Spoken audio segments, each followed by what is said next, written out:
여러분 안녕하십니까? 연휴 마지막 날 아침 KBS 뉴스광장입니다. 문재인 대통령이 미 언론과의 인터뷰에서 북한의 비핵화와 미국의 상응 조치가 함께 이루어져야 한다고 말했습니다. 북측의 비핵화 의지가 확인됐으니 이제 종전선언을 해줄 때가 됐다. 이런 뜻으로 풀이가 되는데요. 네, 특히 빠른 시일 안에 종전선언을 하자는 건 남북미 사이에 이미 공감대가 형성된 일이라며 미국 내 강경 여론을 설득했습니다. 뉴욕에서 김지성 기자가 보도합니다. 한미 정상회담을 마친 문 대통령이 미국 여론 설득에 나섰습니다. 문 대통령은 미국 보수층이 주로 시청하는 폭스뉴스와의 인터뷰에서 북한이 비핵화 대가로 요구하는 미국 측의 상응 조치를 강조했습니다.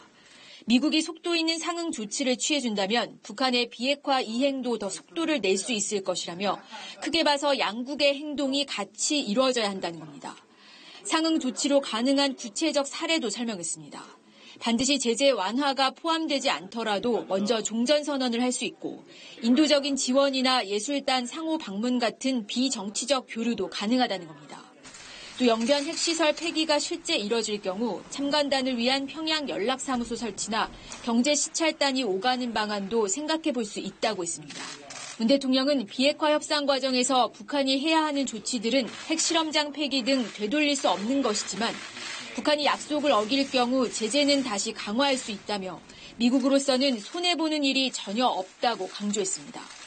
종전선언에 대해선 가급적 빠른 시일 안에 이뤄지는 게 바람직하다는 공감대가 남북미 사이에 형성됐다고 생각한다고 말했습니다.